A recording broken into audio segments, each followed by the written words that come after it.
Hello and welcome to Hollywood Headlines. I'm your host, Katie Lyle, and tonight we are going to be talking about the latest news in Hollywood, starting with the conclusion of the SAG-AFTRA strike.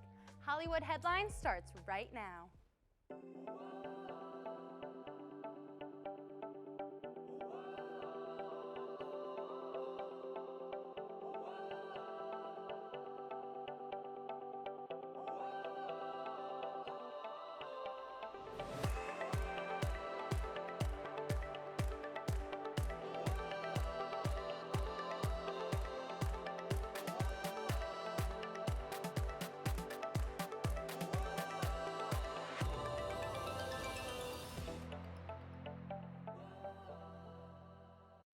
Before we get into the show, I would like to take a moment to thank Kamari Clark for being today's guest. The SAG-AFTRA strike came to a close on November 9th. It became official after the negotiating committee released a statement the day before that the agreement would go into effect at 12:01 a.m. After 118 days, SAG-AFTRA came to a historic agreement with the AMPTP, guaranteeing protection from actors with AI, better pay, and many more important issues with this contract, coming to a total of more than $1 billion. With the strike over, SAG-AFTRA members have begun to promote their projects as well, as filmmakers revealing a big lineup of upcoming films.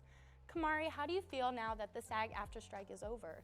I think it's great. I think that the actors getting what they deserve is really good. Getting that $1 billion is incredible. Oh, I agree. I mean, 118 days is a really long time. It is a long strike time, and yeah. without, doing what you love, doing your work. So I know. I'm happy for them. I'm happy for too. what's to come next. Do you have any films that you're looking forward to now that they've finally started to be able to release, Yeah, for sure. promote films? I saw, I heard that Priscilla was making extra content to promote it, and I definitely want to see that. I think that looks like a super cool movie. I haven't gone to see that yet either. I don't know. I'm a big Elvis fan. We'll have to go soon together. Yes, absolutely. Any other movies? There's like a tennis movie with Zendaya that I remember being pushed back, The Challengers, I believe it was called.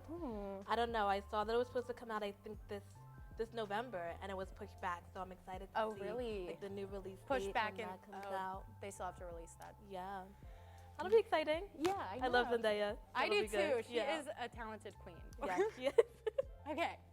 On Thursday, November 9th, actor and singer Jared Leto managed to climb the historic Empire State Building. This stunt was to announce that his band, 30 Seconds to Mars, is embarking on a world tour. The 2024 season's tour will take an extensive run across Europe, Australia, New Zealand, Latin America, and North America. Leto completed the first ever climb of the Empire State Building and said, quote, "The building is a testament of all the things that can be done in the world if we put our minds to it," which is largely the inspiration behind our most recent album. It's the end of the world, but it's a beautiful day, end quote. The tour kicks off March 15th at Lollapalooza in Buenos Aires. After touring South America, the band will perform in Europe and North America before concluding in New Zealand in September. Kamari, what do you think of this stunt? He is Jared Leto is always doing something. That's I feel like that crazy. man never sleeps. He's always somewhere doing something crazy, Yeah, a little wild. I don't really follow Jared Leto, but climbing to the top of the Empire State Building is definitely a choice. It That's is. And to promote it, use it as a way to promote your upcoming tour. Definitely haven't seen that before. It was a creative, unique twist. Are you excited about his tour? Do you listen to their music? I mean, personally, I don't listen to their music, but for those who do listen, it should be. I mean, they have these crazy antics. So I know, it seems like their concert might be fun. The concert might have something Might have to pull crazy up to going on Buenos too. Aires for the Lollapalooza or whatever. Something, we might have to go. Yeah. When we come back from the break, we will be talking about the Grammy Award nominations. Hollywood Headlines will be right back. The nominations for the 2024 Grammys have officially been announced. Some of the biggest categories include Album of the Year, Record of the Year, Song of the Year, and Best New Artist. There are a few returning nominees to the Album of the Year category, such as three-time Album of the Year winner Taylor Swift, who is up for her album Midnights, as well as 2022 winner Jon Batiste and his album World Music Radio. Also up for Album of the Year is Boy Genius for The Record. Miley Cyrus for Endless Summer Vacation, Olivia Rodrigo for Guts, SZA for SOS, Lana Del Rey for Did You Know That There's a Tunnel Under Ocean Boulevard, and Janelle Monáe for The Age of Pleasure. Some other nominees that are dominating categories include Boy Genius, Lana Del Rey, Olivia Rodrigo, Billie Eilish, and Miley Cyrus. Kamari, how do you feel about the contenders for Album of the Year? I have so many names there that I love to listen to. I so agree. I agree. Which one are you hoping wins the title?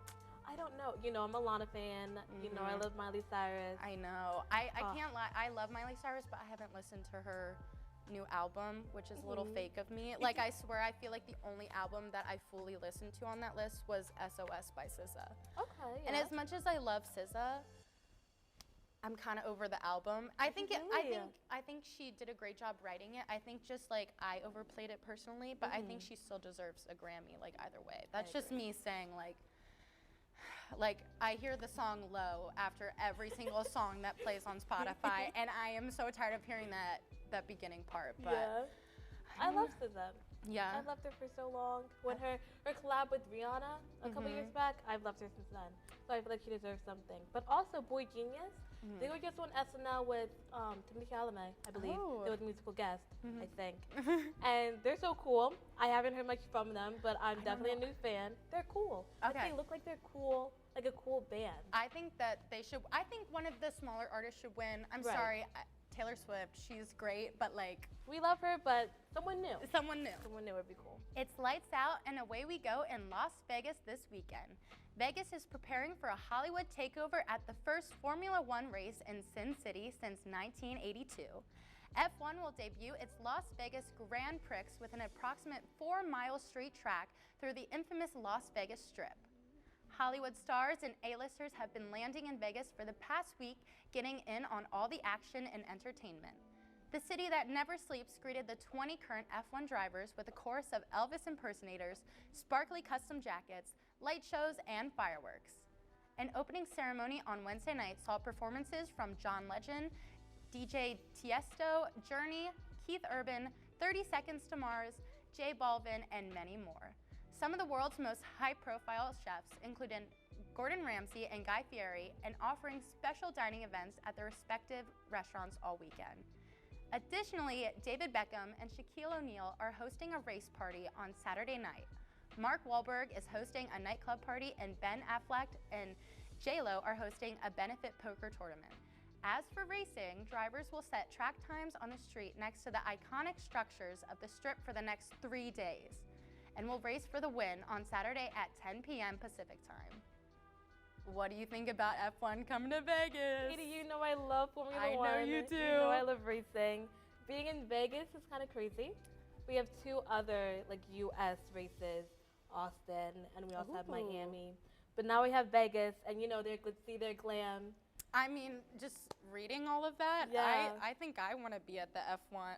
Right? Why are we not at the race right now? We should be at the race right now. I want private performances from J-Lo or, dinners from Gordon Ramsay. Yeah. The celebrities came out, and they're hyped for it, and so am I. Are you going to watch the race? Oh, absolutely. It is going to be at 1 a.m. one Sunday. I was going to say, if it's 10 p.m., what would it... But I never miss a Grand Prix, Katie. I can't I wouldn't expect you to miss it in the first place. I know how much this means to you. I'll be wearing my F1 hoodie. Who are we cheering for? We're rooting for Lando Norris and McLaren. Okay. We're rooting for his first race. It was his birthday, too. Okay, I'm down. I'm going to root for them, too. Good. When we come back from the break, we will be playing Guess That Artist. Hollywood Headlines will be right back. Welcome back to Hollywood Headlines. Since the Grammy nominations for next year were just announced, we are going to play Guess That Artist. Okay. You'll have 10 seconds to guess the artist who is not nominated for Record of the Year from the song list I provide.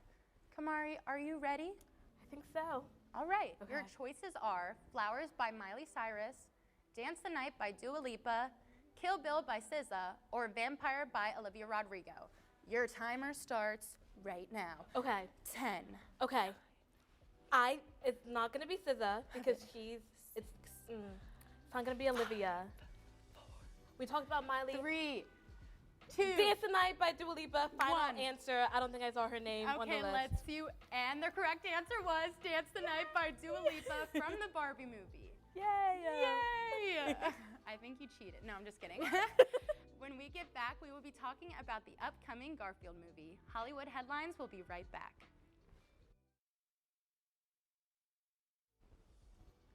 The sarcastic, lasagna-loving, orange tabby cat Garfield is set to hit the big screen next summer. Sony Pictures officially dropped the trailer for the Garfield movie, an animated adaptation of the comic strip characters created by Jim Davis. Garfield, voiced by Chris Pratt, and his loyal canine companion Odie leave their pampered life to participate in a high-stakes heist with Garfield's long-lost father Vic, a scruffy street cat. The clip showcases a young Garfield taking shelter in an alley crate on a rainy night and making his way to an Italian restaurant across the street, where John Arbuckle is dining alone. When he spots the orange cat, he lets him in the restaurant and the duo instantly clicks. That's where he adopted John. While the rest of the trailer showcases Garfield's adjustment to his new life and more. Kamari, have you seen the new trailer for the Garfield movie? I have. It looks so cute and fun. I think so too. Honestly, my sister and I, there's a TV show, the Garfield, I don't know, it's on Netflix right now if anyone wants to go watch it, but my sister and I would always watch that like before school in the morning, and I didn't even know that this movie was coming out, and now I'm just like so excited. I feel like Garfield is just so like nostalgic. Yes, he's just exactly the lasagna loving cat, and he's just so, I don't know. He's so fun. That 2004 movie, I had it on DVD. I would watch it all the time. I don't know if I ever saw that one. No, it's good. It's good. You have to watch that before you watch the new one. Okay, but I think the one thing that we do have to talk about that's been causing some controversy is Chris Pratt playing Garfield. Yes. What do you think? I don't know. I don't love Chris Pratt. Oh. I think his voice will sound like I'll just know who it is. And I think a fun part about like voice acting is not knowing who it is, like becoming a character. And I know Chris Pratt's voice. Like I know it's gonna sound like him the whole time. Even in the trailer, like they say Chris Pratt, and then Garfield starts to talk, and it just immediately it does take away from the whole experience of trying to figure out a new Garfield character when it just sounds like Chris Pratt. Right. But I'm still excited to see the movie. It'll be good. I think it will.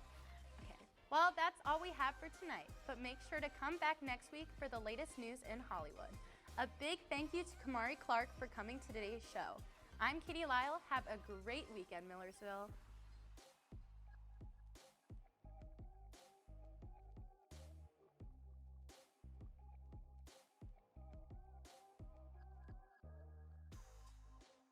Were there any major snubs? Is there one in particular you are hoping to win? What? I think